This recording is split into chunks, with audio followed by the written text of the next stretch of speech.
Well, hello there. We are live. My name is Lee Matthew Jackson, you will remember. And today, let's talk about saving money. We will talk about how to save money and why it's good for business. And we will do that in the way that I know best. That way is to tell you a story and to take you on a journey.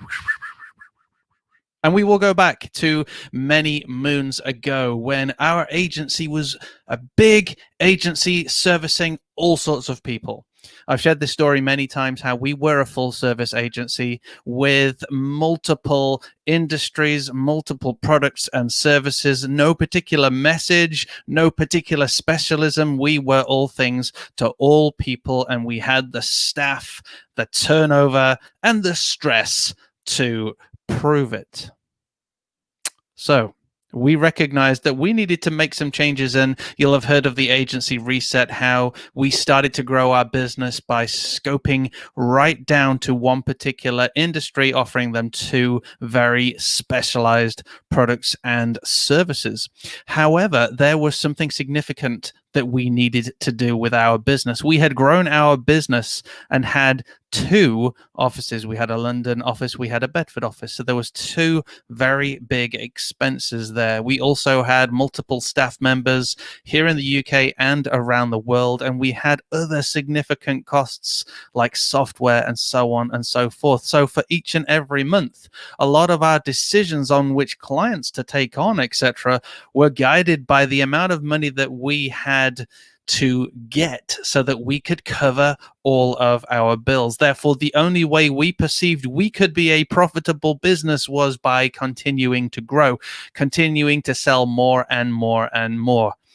And unfortunately, it did not work out that way. What we were creating was an agency that did all things for all people, would accept any work from anyone who had a checkbook, and we had to keep staffing up the more work we did. Therefore, the problem just got bigger and bigger. We never got to a position where we were being super profitable and growing and having lots of holidays. We were always in a position where we were having to continue to work.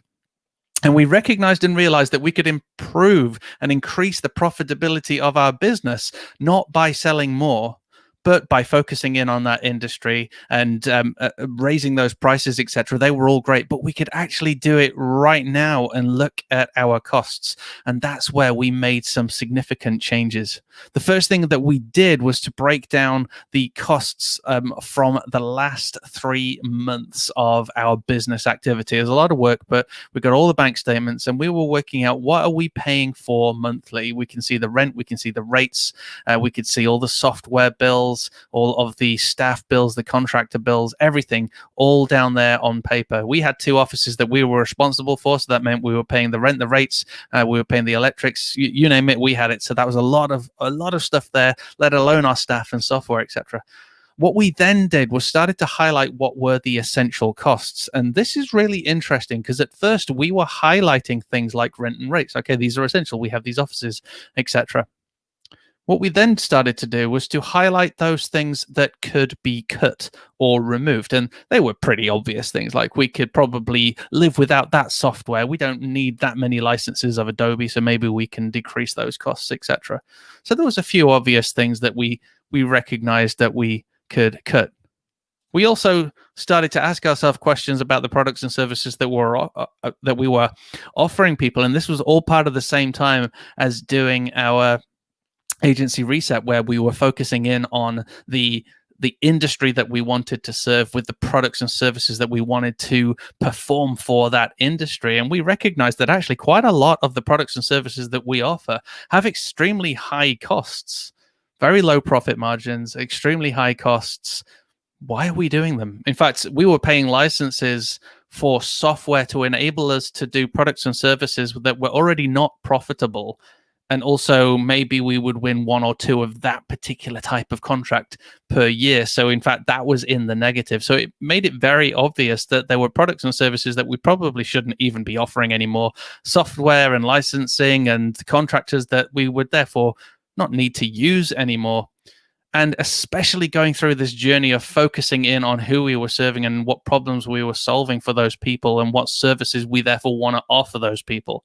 It made it really obvious what we should be cutting. However, this led to something really interesting, and it led to a discussion about our business in general. Remember, I said here that we highlighted essential costs, and we were highlighting things like our rent and rates and all those sorts of things. But then we started to have a conversation, and that was a conversation about the business itself. What sort of business do we want to run? Do we want to run a business that has all of this stress, all of the anxiety of multiple bills, things that you cannot run away from? You cannot run away from your rent and rates, etc. You have to pay them. There is no choice. They'll come after you in court if you try and avoid it. So there's a lot of pressure. There were a lot of things going on, a lot of responsibilities that we had as the agency owners. And we started to say, well, what can we do? How could we change this business model? Do we need this many members of staff? Do we need these physical locations, one in London, one in Bedford? Are there changes that we can start to make now to significantly save costs, but also significantly save our mental health and our brains and change the culture and change the type of business that we run? And suddenly those highlighted essential costs of the rent and rates, etc., actually moved down into costs that probably could be changed. And in fact, they eventually moved to costs that could be cut entirely. And we completely changed how we operated as a business. We decided to reduce the amount of staff that we had because we were reducing the amount of services that we were offering. And we helped those staff members become contractors, and they still worked with us on and off. But this allowed them to unleash and launch their own agencies, of which there are a few that we feel partially responsible for. You know who you are. Hi. We also then decided to close our offices, both the Bedford and the London offices, in favor of going to a serviced area where we got this beautiful large space in a serviced unit with other companies all around us. We save loads of money, therefore we're not paying all the extra rates. Everything's all in. It's a fixed cost. It's a year-to-year contract. There was a canteen on site, which was flipping amazing, and loads of other businesses that we could network with as well and get on well with. And there was quite a few companies in the events space at that unit, which was amazing because we were a company that was focusing in on the events industry. So we found this amazing creative space where we could rent. We rented a floor, a whole area, just for us, but it was serviced. Someone else was responsible for all of the extra stuff. And that was amazing. We went from 2 offices that we were renting with all of the rates and everything that comes with that to 1 cost per month at the serviced office. The people who were working in London became remote workers, and eventually one moved up so that we could all be in the same office together, which was phenomenal. And again, this just started to change the culture and the lifestyle of the business. Working from home became something that's actually okay. And I mean, this is 10, 15 years ago. We weren't forced by COVID to do this. We were just deciding, well, let's create a culture where we can work from home, where we can have a better work-life balance. We spent years paying the bills. Why don't we change that? Why don't we significantly save some costs right now? Why don't we increase the profitability of our business by cutting out all of this fat? And at the same time, why don't we create a business that helps us improve the lifestyle of us 3 owners and anyone and everyone who is being touched by that, be that our employees, our contractors, and our clients. So this whole process of sitting down, first of all, with those 3 months of bank statements and the conversation that we'd only just had about the agency reset, about who is our target market and our products, went from highlighting those essential costs to moving those essential costs down to maybe they ain't essential no more, to reviewing a lot of the products and services that we're offering and carving a whole lot of those out as well. And actually led to a complete restructure where we saved literally thousands per month and yet still retained amazing clients and added new clients in the events sector and grew our business. We were profitable within months because we were cutting all of those costs. And then when we started to grow as a result of niching and focusing on that industry, we were growing from a position of being a much leaner agency, which has allowed us to weather the storms. It's allowed us to staff up with contractors, etc., to grow when we need to, and to contract when we need to, because we're starting on a lean base with a small office location. We still have a small office location now in Sharnbrook. It's a serviced office environment. It's gorgeous. We're surrounded by other companies and surrounded by beautiful green land, all part of the Unilever complex with an amazing canteen. We absolutely love it there. And likewise, we have staff who are around the world and get to work from home, which is phenomenal. And obviously, I'm working from home right now, which I really enjoy doing, and building a little office at the back of the house so that I can continue to work and play with my new little boy when he's born, which I absolutely can't wait for. So that's our little journey. What journey are you going to go on? Are you actually spending your profit and not realizing it? So I would encourage you to at least download those 3 months of bank statements and take a look, both in your business and in your personal as well, to see how much money are you spending on things that you don't need to be spending on, and what can you therefore create as your profit pot, as it were. In business, we unfortunately add all of these costs to ourselves, and then we don't question them, and then that creates a rod for our own back. We think the only way forward is to grow, and I would challenge that and say, actually, the way to even grow might be to start to cut back some of those expenses so that you have the wiggle room, the breathing space to grow. That's your platform. I would encourage you to watch some of our previous live streams where I've talked about niching, where I've talked about focusing in on products, etc. I'll share with you episode number 200 on the Agency Trailblazer podcast. That's agencytrailblazer.com. Please go and listen to that, because that takes you through the 5 stages of transformation and links to tons of episodes that will be ridiculously useful if you are considering resetting your business and working out who it is that you serve, what products and services you offer them, and also to make significant changes in your business model so that you can be profitable, and most importantly, you can be happy and healthy, and so can your staff and your team. Let's have a quick look at the comments. And we've got, hey buddy, from Tristan. Great topic. Saving money is more controllable than making more. That is absolutely true, Matt. It says a little bit of Lee every day is like having a coffee, donut, and a hug. in a pre-COVID world. That's wonderful. Right, I'm gonna have to do this. I'm gonna murder your name. Is it Anastasios? I feel the same way, Anastasios says. Let me know if I got that right, mate. He is making my day with topics that are in my mind. That's because I'm reading your mind. Smart move, says Nick. Always a smart move, Nick. Matt now says, would be nice to have a serviced house. Yeah, that'd be great, wouldn't it? Let someone else take care of the cleaning and the bills. That's awesome. Karen says, hi. Hi, Karen. Alex says, haha, that does sound nice. I presume that's to this, which is about a serviced house. So I'm with you. But folks, if you live with your parents, you're in a serviced house. It's amazing. Right. Right. And Anastasios says, we switch to only remote work, and we are holding a couple of live meetups every month. It works very well so far and decreased our expense too. That's brilliant, mate.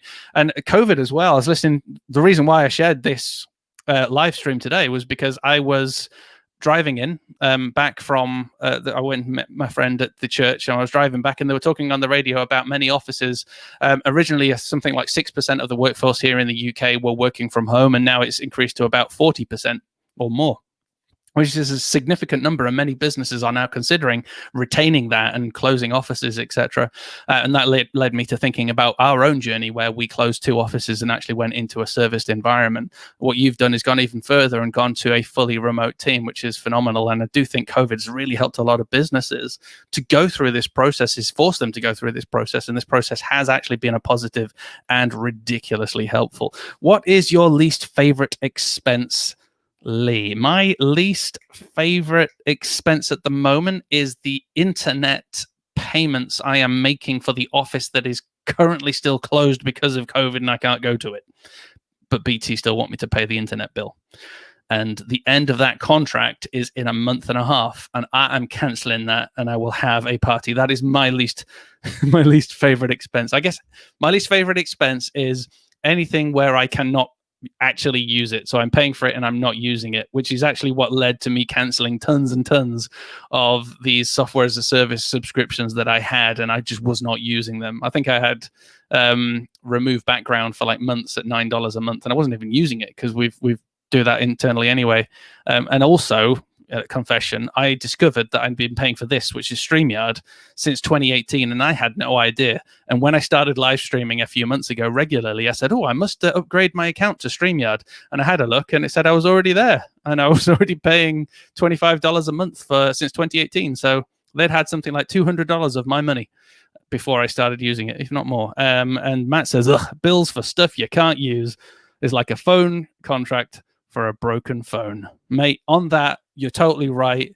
Absolutely. Let's do a quick recap. Our story was we broke down those bank statements. We looked at those essential costs. We also highlighted those costs that we thought could be removed. We reviewed the products and services that might not be very profitable for us. We then started to look at that business restructure. How could we change things to make things even more efficient and make us all happy and healthy, which led us back into a circle to look at these essential costs. And we started to realize that they were potentially non-essential costs and we could make even more significant change. Please let me know in the comments what you have done, like Anastasios has shown us.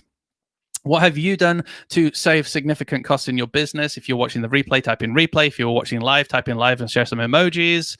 And if you have not made any changes and you are about to start your journey, please go to agencytrailblazer.com and type in money. And there are several episodes that will help you unpick and unpack what you need to do to start to save money, both in your business, that's your agency finances, and your personal finances. Should you type money or finances? Try either. I'll try and remember to put some links in this after I've gone. Folks, you're all awesome. We've got one last one.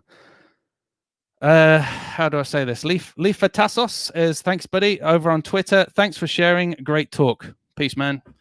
No problem. Folks, have an awesome day. Don't forget, if you can't be good, be careful.